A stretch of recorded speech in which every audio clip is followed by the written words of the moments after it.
Hi, welcome to Advanced English with Steve UK. And of course, I'm Steve. I'm a British English teacher and teacher trainer, and I've been teaching for well over 20 years. Now, this video is about idioms. I'm going to teach you advanced idioms that you can use in conversation.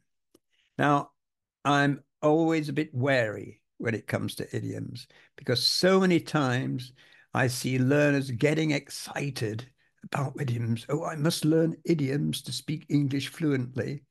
But half the time, what you're learning is of no use to you, will never be of any use to you because you're learning idioms that you'll never use.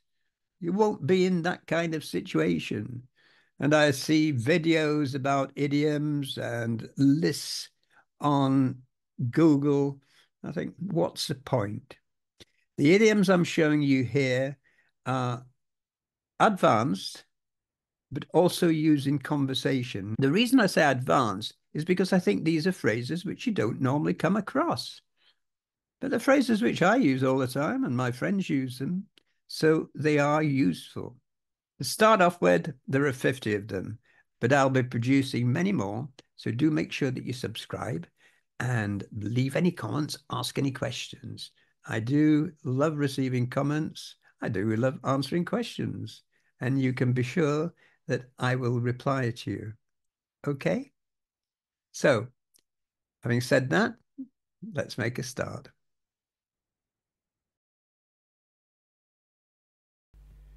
Get your act together. This idiom means to organize oneself so as to be able to act effectively. It's used when someone is being told to improve their behavior or performance. You really need to get your act together if you want to pass this exam. Come on, Jim, get your act together. I need that proposal by tomorrow morning.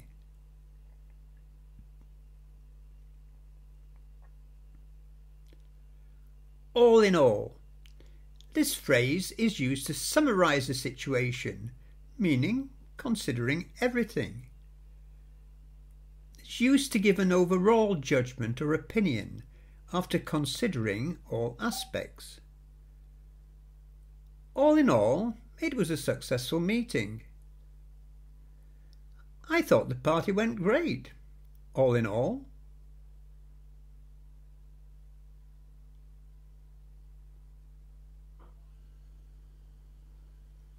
That's all we need. This idiom is used sarcastically to mean that something is not wanted or is an inconvenience. It's often said when something negative happens on top of an already bad situation. The car broke down and now it's raining. That's all we need. Oh no! I didn't back up my data. Oh God, that's all I need. Get your own back. To take revenge on someone. It's used when talking about retaliating against someone who has wronged you. After what he did to me, I can't wait to get my own back. Just you wait.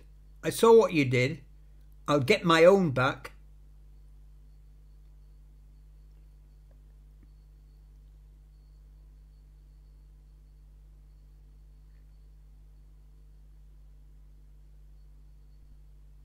Get off your backside. To start doing something productive, often after being lazy. Used to encourage someone to be active or start working. You need to get off your backside and find a job. She told him to get off his backside and help with the washing up. Into the bargain, as well as everything else. Used to indicate something extra in addition to the main thing. She's a great artist and a talented musician into the bargain. You could also say this in another way. She's a great artist and into the bargain Also a talented musician.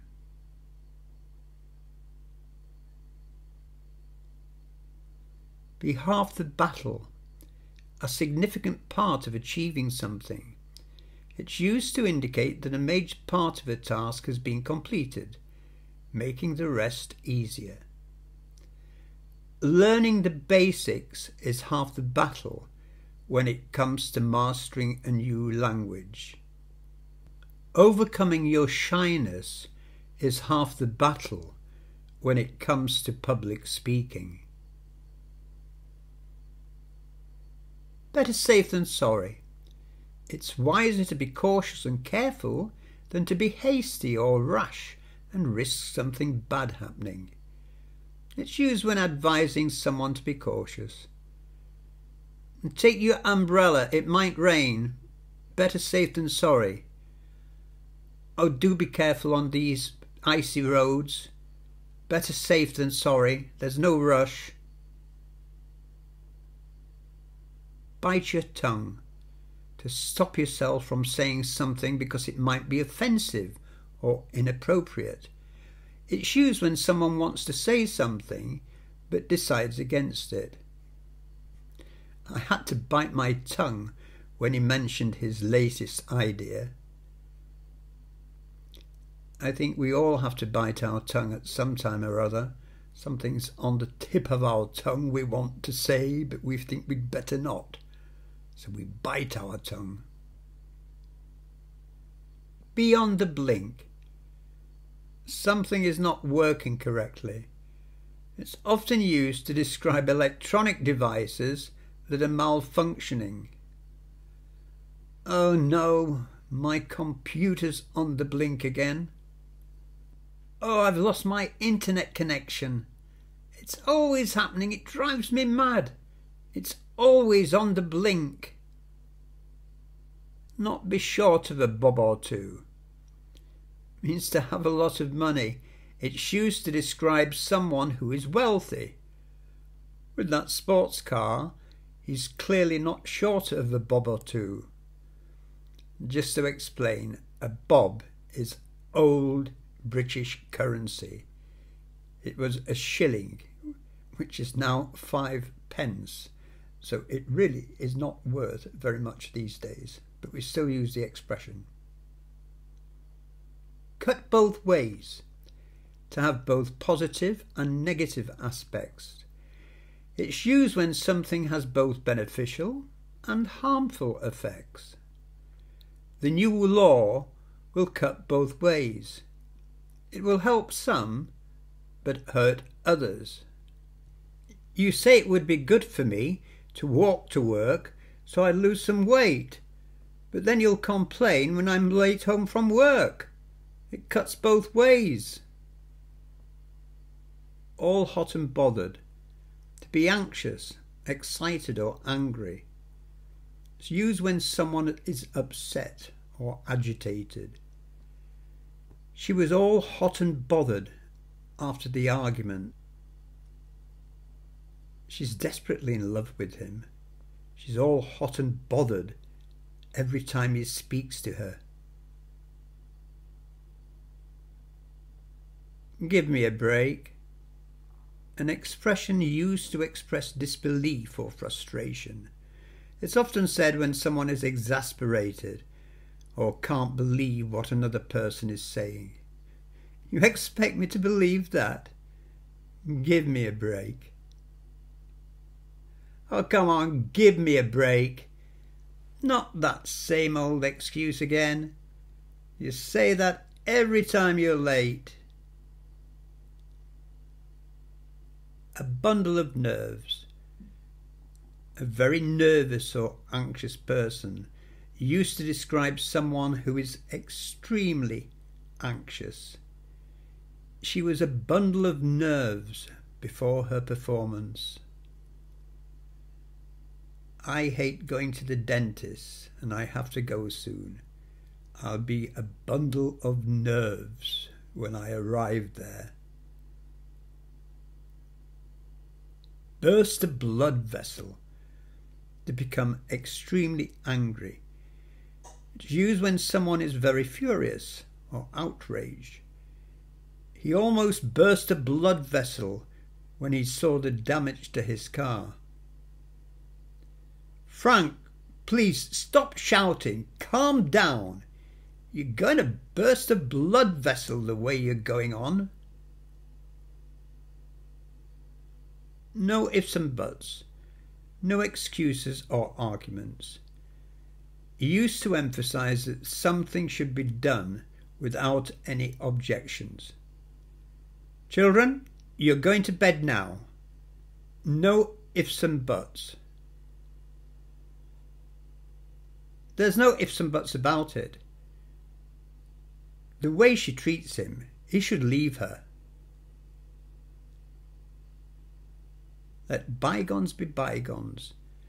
To forget past disagreements and move forward. Use when suggesting that past grievances should be forgotten. I think we should let bygones be bygones and try to get along. Come on, you two. Stop arguing. It's gone on for long enough. Let bygones be bygones. Put it in the past. To cap it all. Used to indicate the final and most aggravating thing in a series of bad events. It's often used when something worse happens on top of other bad things. It rained all day, my car broke down, and to cap it all, I lost my wallet. I had an awful day at work, and then to cap it all, I missed my train and had to wait an hour for the next one. Fat chance. Very little or no possibility. Used sarcastically to indicate that something is very unlikely to happen. You think he'll help us? Fat chance. You want me to lend you some money? You haven't repaid me from last time yet.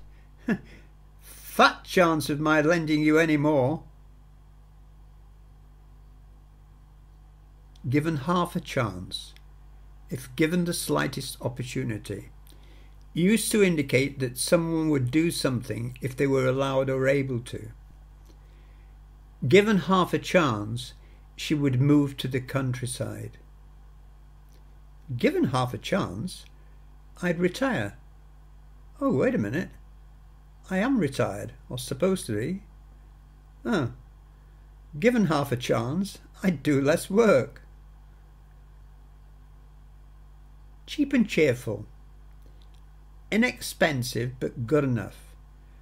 Used to describe something that is low in cost but satisfactory in quality. The restaurant is cheap and cheerful, perfect for a quick meal. Because it's cheap and cheerful, it doesn't mean that it isn't decent quality. This is an idiom that we use a lot. Drop a clanger. To make an embarrassing mistake. Used when someone says or does something inappropriate or wrong. Oh, I dropped a clanger when I forgot her name. Oh dear, I've just dropped a clanger. I've told her that I saw Jim at the pub, and he told her that he was going to be working late. I won't be very popular with him. Clear the air. To resolve a tense situation by talking about it. It's used when discussing the need to address misunderstandings or disagreement. We had a meeting to clear the air and resolve our differences. Come on, guys. You've been arguing for long enough. Sit down, resolve it, and clear the air. As clear as mud. Very difficult to understand. Used sarcastically to describe something that is confusing. His instructions were as clear as mud. Often when I'm trying to assemble something I've bought on the internet, I find the instructions are as clear as mud, especially if they've been translated from Chinese. In the cold light of day, when considered calmly and rationally. It's used when talking about how things might look different when viewed without emotion. In the cold light of day, I realize my mistake. Look, stop worrying about it. You might feel differently tomorrow in the cold light of day. Just sleep on it. Come clean. To confess or admit something. Use when someone reveals the truth about something they've been hiding. It's time to come clean about what really happened. You know, I'm not sure that I fully believe him. I just wish he'd come clean. He's not telling the truth. Cross that bridge when you come to it. Deal with the problem if and when it arises. Used to suggest that one should not worry about a future problem now. We'll cross that bridge when we come to it. Look, I know it's going to be difficult to pay back the debt. We've got some months yet. We'll cross that bridge when we come to it.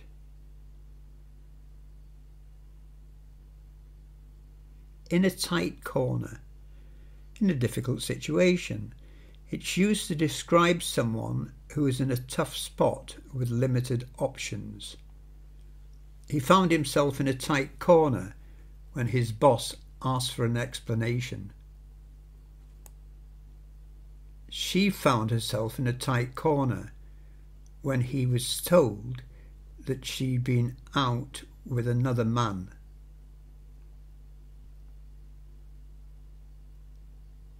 A cushy number. An easy job or situation. It's used to describe a job that requires little effort but offers good benefits. He landed a cushy number at the local council. Emma's got a cushy number.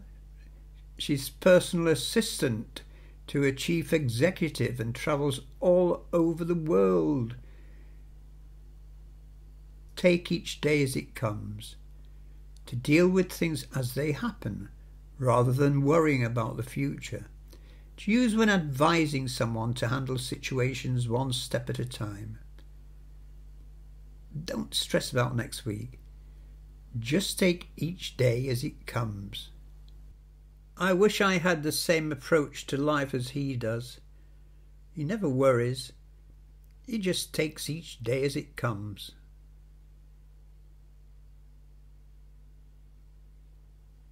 Over my dead body, something will not be allowed to happen. It's used to express strong opposition to something. You're quitting school? Over my dead body? You think you're going to marry him?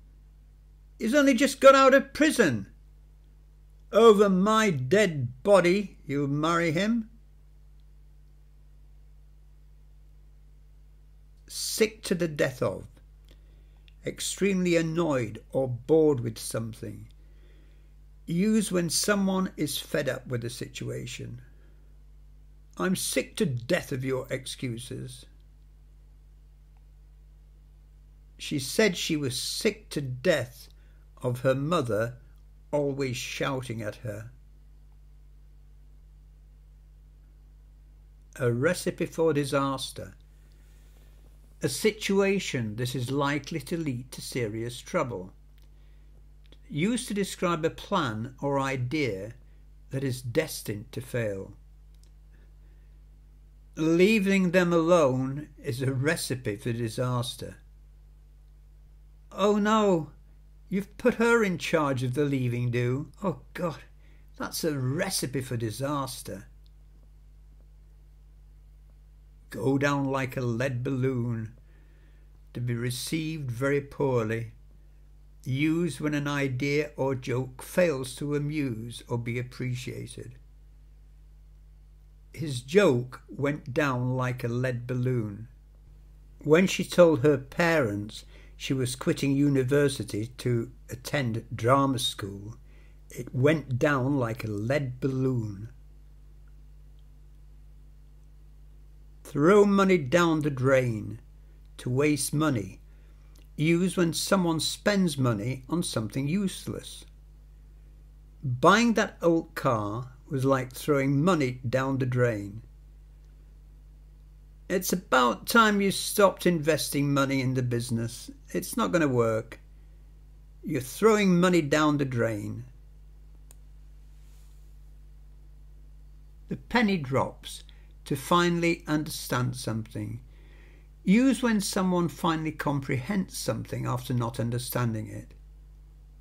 She looked confused at first, but then the penny dropped. I started getting worried about Sandra because every morning she had to rush off to be sick, and then the penny dropped. She hadn't told me she was expecting a baby. The 11th hour. At the last possible moment. Used to describe something happening just before it's too late. He submitted his assignment at the 11th hour. Come on, get on with it. Don't leave it until the 11th hour before you start. You'll be late.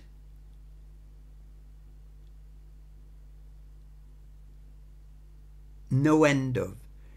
A large amount of something. Used to emphasize the abundance or extent of something. She had no end of problems with her old car. Now that's a negative example. It can be used positively. She's such a lovely person. She's had no end of proposals of marriage. Does what it says on the tin. Something does exactly what it claims to do. Used to describe a product or service that meets its description. It's nothing special, but it does what it says on the tin. It's not meant literally. It may not come in a tin, probably doesn't. It means that it does what it claims to do, and maybe nothing more. There's more to something than meets the eye. There are hidden facts that are not immediately obvious. It's used when suggesting that a situation is more complex than it appears. There's more to this issue than meets the eye. I can't help feeling that there's something else going on. I think there's more to this than meets the eye. Fall on deaf ears. To be ignored or not listened to. It's used when someone's words or advice are not heeded.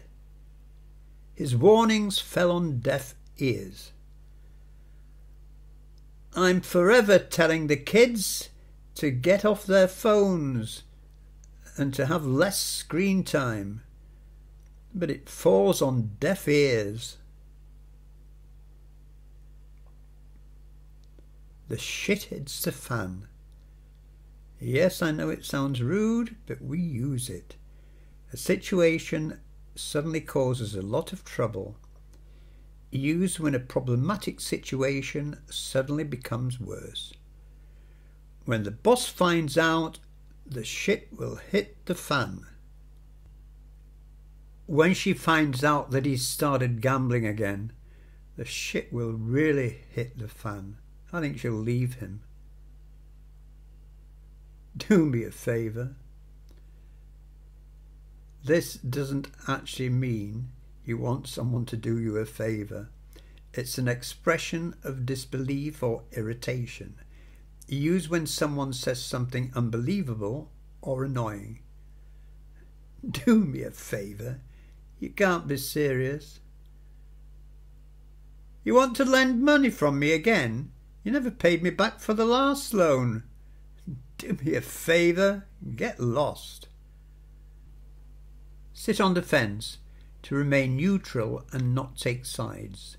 Use when someone does not want to commit to a decision or opinion.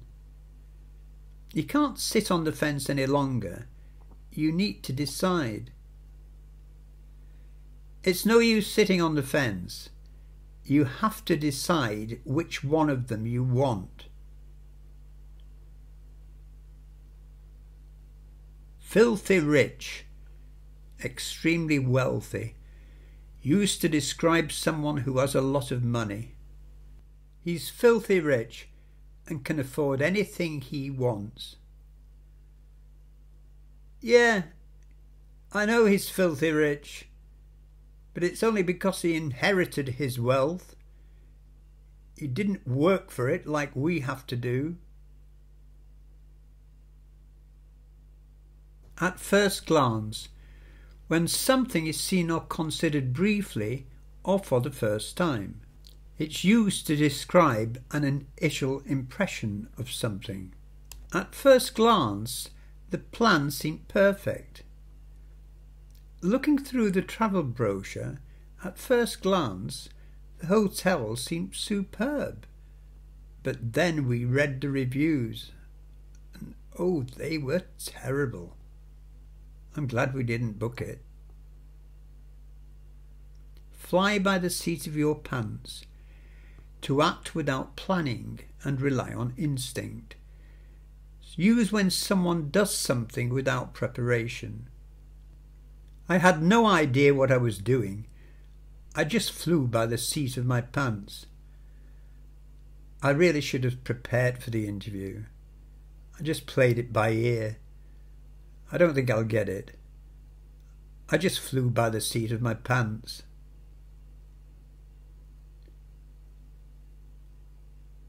Put your foot down. To assert authority and insist on something. It's used when someone takes a firm stand on an issue. You need to put your foot down and tell him no. It's worth mentioning that there's another meaning of this, of put your foot down, and that's to put your foot down on the accelerator and go faster when you're driving. Be very careful if someone gives you that advice. It could be dangerous. Getting nowhere. To make no progress. Use when efforts or actions do not lead to success. We're getting nowhere with this project. Oh, we've been talking for hours about this. We're just going round in circles. We're getting absolutely nowhere. Let's call it a day. Well, I hope you found the video useful and that you can remember some of those. If you can't, then play through the video again. When I've completed the videos, I aim to produce about 200, maybe more, then I'll make a PDF available, which will be for download. Okay? So again, as I said at the beginning, it's a good idea to subscribe so that you'll be reminded to actually to watch future videos. Okay, so with that, for now, I shall say goodbye. Take care, look after yourselves, mind how you go. That's another idiom, mind how you go, and see you again soon. Bye for now.